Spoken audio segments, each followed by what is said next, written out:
ঈদে মিলাদুন্নবী সাল্লাল্লাহু আলাইহি ওয়াসাল্লাম নিয়ে বিতর্ক। আমাদের একটা বড় ফেসবুক পেজ থেকে একটা বিতর্কের আয়োজন, ঠিক না? মনে রাখবেন, আমাদের পূর্বাপর পুরানো আলেম এবং আধুনিক আলেম, আধুনিক বলতে যারা আমাদের বয়সী, আমাদের চেয়ে কিছু বড়, আমাদের চেয়ে কিছু ছোট, যারা বর্তমানে কাজ করছেন, তাদের প্রতি আমি বলবো, মনে রাখবেন কিছু বিষয় আছে তর্ক দরকার, বিতর্কিত কিছু বিষয় বিতর্কিত নয়।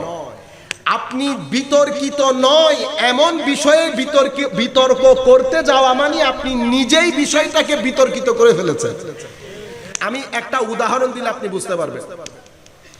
বাংলাদেশের স্বাধীনতার যুদ্ধ, এটা কি বিতর্কিত বিষয়? আমাদের ইজ্জতের বিষয়, আমাদের সম্মানের বিষয়। কিন্তু আমাদের মধ্যে 1% হলেও তো আছে যারা এই জিনিসটাকে ভালো চোখে দেখে না। এখন আপনি আমাকে লাখ পাউন্ড দিয়েও যদি ডাকেন এই বিষয়ে বিতর্ক করার জন্য, আমি যদি বিতর্কে যাই তার মানে হচ্ছে আমি গ্রহণ করে নিয়েছি বিষয়টা বিতর্কিত। আপনারা বুঝতে পেরেছেন? সেই কারণে আমাদেরকে সময়ের ডিমান্ড বুঝতে হবে। আমি যদি সময়ের ডিমান্ড বুঝতে না পারি তো আমি ভালো নিয়তে যাব, কিন্তু ঘটনা প্যাচ খেয়ে যাবে। ঈদে মিলাদুন্নবী কোনোভাবেই বিতর্কিত বিষয় নয়। ঈদে মিলাদুন্নবী সাল্লাল্লাহু আলাইহি ওয়াসাল্লাম গত 1000 বছরে পৃথিবীর আপনি যেই প্রান্তে যাবেন যান, আজহার বলেন মিশর, ইয়েমেন বলেন, বাগদাদ বলেন, পৃথিবীর প্রাচ্য থেকে পাশ্চাত্য পর্যন্ত সকল জায়গায় সৌদি আরব সহ সৌদি আরবে উসমানী খেলাফতের সময় যখন সৌদি আরবে উসমানী খেলাফত ফল ডাউন করলো, সৌদি আরব ক্ষমতায় আসলো, তখন থেকে রাষ্ট্রীয়ভাবে ঈদে মিলাদুন্নবী পালন করা হয় না। তো সেটা আমরা যদি অনেক পিছনেও যাই, 100-150 বছরও পুরানো না। কিন্তু আপনি যদি তার পূর্বে যান তাহলে পুরা 700-800 বছরের ইতিহাস ঈদে মিলাদুন্নবীর ইতিহাস। বুঝতে পেরেছেন? এটার উপর উম্মতের এজমা সাধিত হয়েছে, এজমা ঐক্যমত্য সাধিত হয়েছে। মানে এরপরেও 10-15% মানুষ যদি দ্বিমত পোষণ করে, আমাদের তাদের ব্যাপারে কোনো মাথা ব্যথা নাই। দ্বিমত থাকতেই পারে। আমরা সেই দ্বিমতের দিকে যাচ্ছি না, সেই দ্বিমতকে বিনয়ের সাথে আমরা রদ করে দিচ্ছি। বুঝতে পেরেছেন? কিন্তু এটা কোনোভাবেই বিতর্কিত বিষয় না। যেখানে বাংলাদেশ সরকার এটাকে কি করেছে, সরকারিভাবে ঈদে মিলাদুন্নবী এই বছর থেকে পালিত হবে। আমরা এখান থেকে বাংলাদেশ সরকারের প্রতি আমরা শ্রদ্ধা জানাই, ধন্যবাদ জানাই যে এই কাজটা বাংলাদেশ সরকার করেছেন। তো যেখানে সরকারিভাবে পালিত হবে সেখানে আমরা 2-3 জন নিয়ে বিষয়টা বিতর্কের কোনো প্রয়োজন এই বিষয়টা এই জিনিসটা আপনারা কাট করে দয়া করে লাগাবেন। নাম্বার 2, ঈদে মিলাদুন্নবী সাল্লাল্লাহু আলাইহি ওয়াসাল্লাম, মনে রাখবেন যে কোনো বিষয়ের উপর দুটি অবস্থা অতিবাহিত হয়। একটা হচ্ছে বিষয়টা অস্তিত্বে আসে, এরপরে এটা ফ্লারিশ হয়, এরপরে এটা ডেভেলপ হয়, এক্সটেন্ড হয়। যেমন প্রথমে বিয়ে হয়, বিয়ের পরে বাচ্চা হয়, আপনি মা বাবা হন, এরপরে একটা পর্যায়ে আপনি দাদা দাদি হন।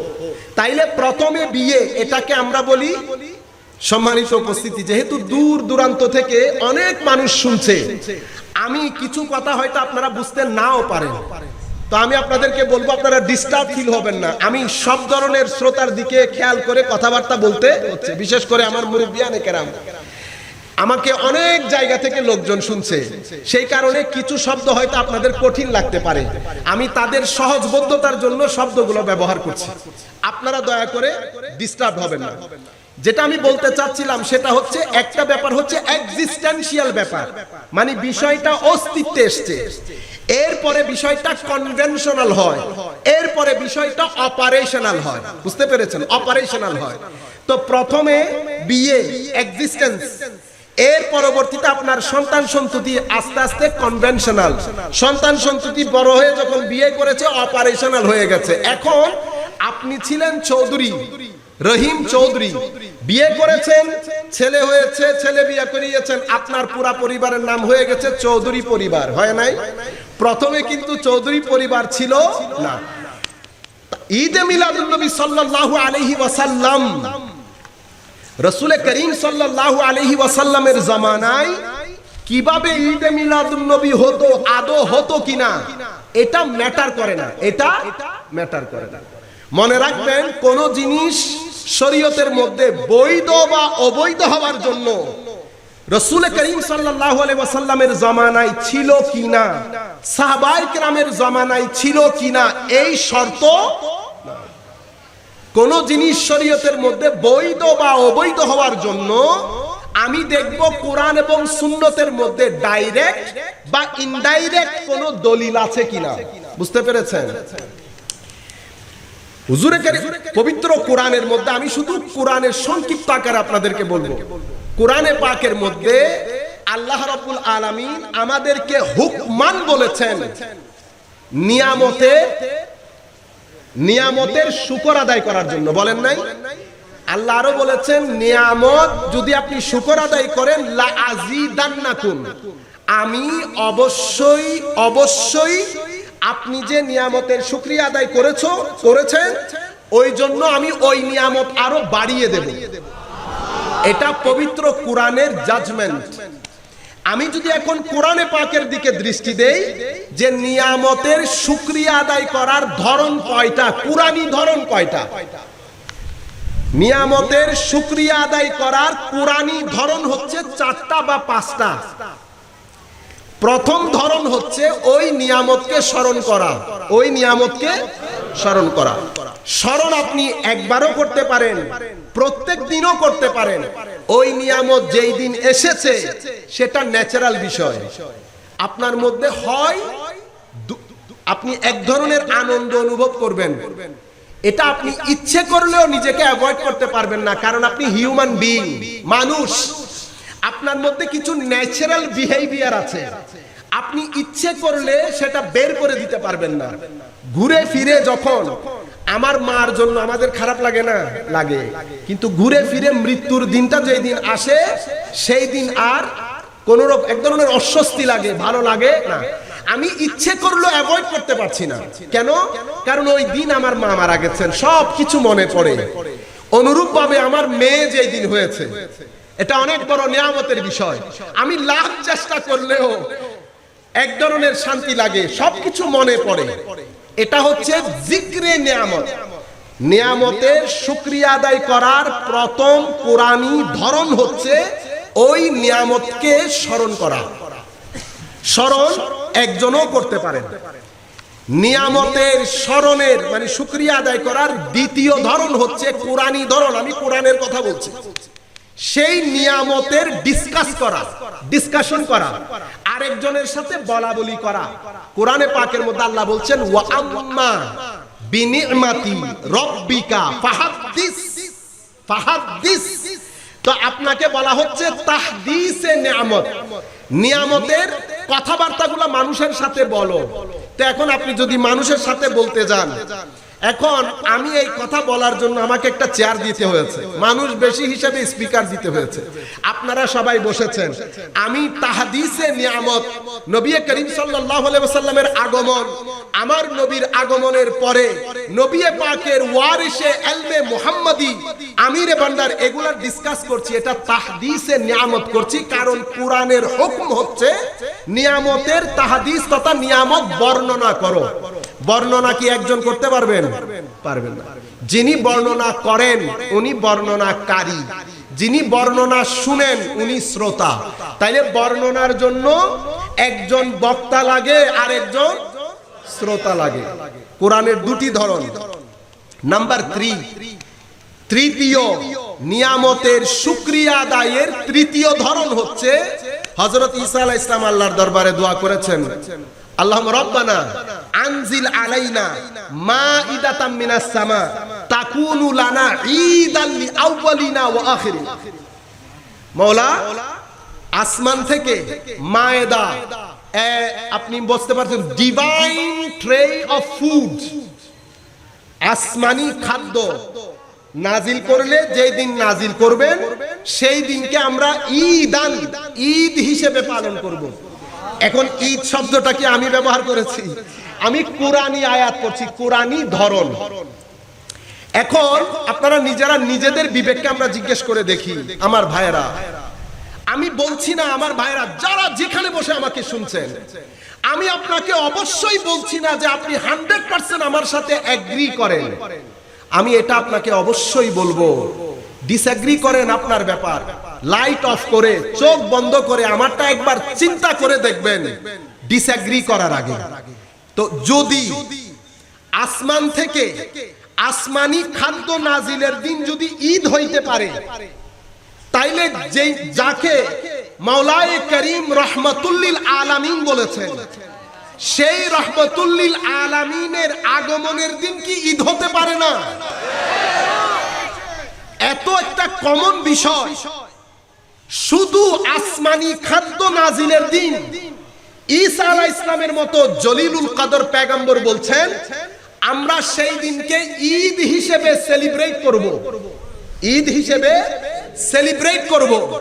তো এখন ঈদ হিসেবে আপনি উদযাপন শুধু মায়েদা নাজিল, আর এখানে নবিয়ে দো জাহান আমার নবী রহমাতুল্লিল আলামিন নবী, এমন নবী যেই নবী বলেছেন যে কিয়ামতের দিন কুল কায়নাত যখন চুপচাপ হয়ে যাবে, কিয়ামতের ভয়াবহতা দেখে কুল কায়নাতের আওয়াজ আম্বিয়ায়ে কেরামের মুখে তালা লেগে যাবে, আমি সেই দিন রুয়ে জমিনের সমস্ত নবী এবং নবীদের উম্মতের পক্ষ থেকে আল্লাহর কোর্টে আমি প্রথম বক্তব্য প্রদান করব। ওয়া আনা খাতিবুহুম, আমার নবী বলেছেন আমি খতিব হব, বক্তব্য দেব। শুধু কি তাই, একই হাদিসের মধ্যে আমার নবী বলছেন কুল কায়নাত নিরাশ হয়ে যাবে, সেই দিন আমি তাদেরকে আশার বাণী শোনাবো, আমি তাদেরকে ওয়া আনা মুবাশশিরুহুম, আমি সবাইকে সুসংবাদ দান করব যখন তারা নিরাশ হয়ে যাবে। এমন নবী যেই দিন আসবেন সেই দিন ঈদ হতে পারে না।